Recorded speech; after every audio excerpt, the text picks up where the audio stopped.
नको रे मना व्यर्थ चिंता नको रे. असं आपण कितीही जरी मनाला बजावलं तरी आपल्या डोक्यातून चिंता किंवा विचार हे काही दूर होत नाहीत. आपण कितीही म्हटलं की नाही आता विचार करायचा नाही किंवा चिंता करायची नाही, तरी शेवटी आपण माणूस आहोत आणि माणूस म्हटलं की काही ना काही विचार आपल्या डोक्यात येतच राहतात. तर हाय हॅलो गुड मॉर्निंग. तर तुम्ही बघत असाल याच विचारांना थोडा वेळ बाजूला ठेवून मी आज बाहेर थोडं चालायला आलेले आहे. तर हा आहे रविवारचा दिवस आणि सर्वांना सुट्टी असल्यामुळे थोडासा निवांत वेळ होता.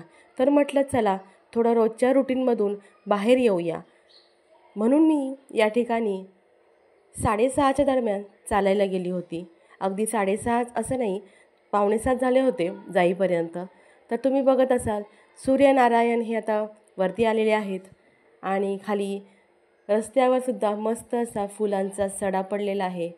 बाहेर गेलं ना की थोडंसं आपण निसर्गामध्ये हरवून जातो. निसर्गाचं सौंदर्य पाहण्यात किंवा सर्वच एकूणच निसर्ग आपल्याला काही ना काही शिकवत असतो. तर तुम्ही बघत असाल निसर्गाचे ते रंग बघा तुम्ही, किती छान दिसत आहेत. अगदी वर एक नजर टाकली तर अशी मस्त गुलाबीसर आणि पिवळसर फुले दिसत होती आणि तीच फुले खाली चालताना पायामध्ये पडलेली दिसली. सूर्यकिरणांमुळे तुम्ही बघत असाल झाडेही कशी मस्त आणि छान अशी दिसत आहेत. तर हे सर्व पाहून मला तर हा मोह आवरताच आला नाही की आपण शूटिंगच नको करायला. सतत येता जाता मला ही झाडं दिसत होती आणि माझा मोबाईल हातात घेऊन मी हे शूट केलं आहे. तर तुम्हाला कसं वाटत असेल ते पहा. आणि हो, जर तुम्हाला असेच नवीन नवीन व्हिडिओ पाहायचे असतील तर चॅनेलला नक्की सबस्क्राईब करा. तर रविवार म्हटलं की थोडा निवांत वेळ असतो आपल्याकडे, म्हणून आज मी बाहेर पडले होते. तसं तर आपण दररोज स्वतःसाठी वेळ काढलाच पाहिजे. तर हे सर्व झालं, मग मी घरी आले, अंघोळ वगैरे झाली आणि नाश्ता वगैरे झाल्यानंतर 11च्या दरम्यान स्वयंपाकाला सुरुवात केली. तर आज अगदी साधा आणि सोपा असा बेत होता. तर आज मी या ठिकाणी सफेद वाटाण्याची भाजी करणार आहे, अगदी सिंपल अशी. आणि पटापट आवरायचं होतं म्हणून मग कुकरला सफेद वाटाणा जो रात्री भिजत घातला होता तो आणि भात लावून घेतला. कुकरला 2 ते 3 शिट्यांवर सफेद वाटाणा मस्त असा शिजलेला आहे, तुम्ही बघत असाल. भिजवलेला असल्यामुळे तो पटकन शिजतो. शिजताना मीठ घालायचं म्हणजे भाजी अतिशय चविष्ट होते.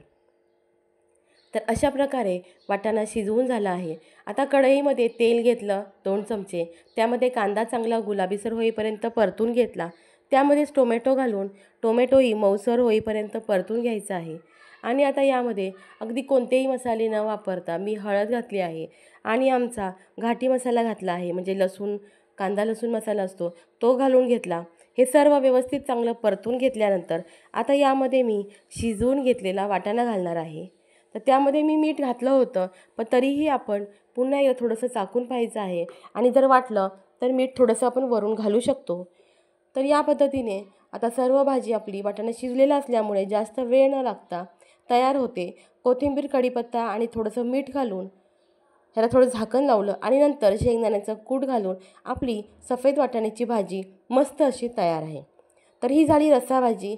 आता सुका भाजी म्हणून काही करावं असा विचार करत होती, तर बटाटे दिसले म्हणून मग बटाटे कुकरला न लावता मी टोपातच शिजवले.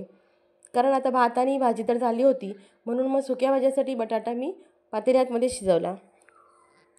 तर त्याच पद्धतीने बटाटे शिजवून घेतले आणि आता पुन्हा एकदा कढईमध्ये कांदा, जिरे, मोहरी, टोमॅटो घालून कढीपत्ता घालून मस्त असं सर्व व्यवस्थित परतून घेतलं. बटाट्याचे काप करून घेतले, अगदी बारीक नाही आणि मोठ्याही नाही, या पद्धतीने मी काप करून घेतलेले आहे, तुम्ही पाहत असाल.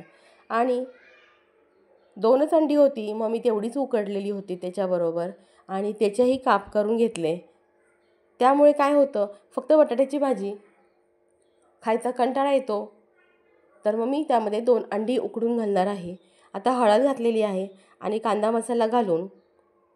लसूण मसाला घालून हे सर्व व्यवस्थित परतून घेते. आता यामध्ये मी बटाटा आणि उकडलेल्या अंड्याचे काप घालून हे सर्व व्यवस्थित परतून घेणार आहे आणि त्यामध्ये चवीनुसार मीठ घालायचं आहे. बस इतकी सोपी रेसिपी आहे, पण मस्त आणि जेवणाला पण मस्त चव येते.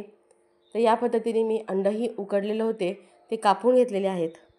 सर्व झाल्यानंतर झाकण लावायचं आणि अगदी अर्धा 1 मिनिटभर आपल्याला हे ठेवायचं आहे, कारण दोन्ही वस्तू आपल्याला शिजलेल्या आहेत, त्यामुळे जास्त वेळ लागत नाही आणि स्वयंपाकही पटकन होतो. आता आपली ही भाजी झाकण लावून ठेवू आणि नंतर खाण्यासाठी ती रेडी होईल. आता यासोबत मी मिक्स धान्याची आणि कडधान्याची, त्यामध्ये डाळीसुद्धा घातल्या होत्या, अशी भाकरी केलेली आहे. तर तुम्हाला याची रेसिपी पाहिजे असेल तर नक्की कमेंट करून सांगा की हे धान्य कसं दळायचं. तर यासाठी मी बाजरी, ज्वारी, गहू, तांदूळ हे सर्व स्वच्छ धुवून घेतलं, सुकवून घेतलं फॅनखाली आणि त्याच्यासोबतच कडधान्य जी आपल्याकडे असतील ती घालून ती भाजून घेतली आणि व्यवस्थित दळून आणायचं आहे. त्यामध्ये चणा डाळ, तूर डाळ आणि मूग डाळ ह्या सर्व डाळीही वापरलेल्या आहेत. तर अशा पद्धतीने ही मिक्स धान्याची भाकरी खूप छान लागते, अतिशय पौष्टिकही असते. फक्त ज्वारीची किंवा फक्त बाजरीची भाकरी खाऊन कंटाळा येतो, अशा वेळेला ही चविष्ट अशी मिक्स धान्याची भाकरी, त्याबरोबर हे अंडा बटाट्याची भाजी आणि मी ऑमलेट पण केलं होतं. तर तुम्हाला कसं वाटलं ते नक्की सांगा.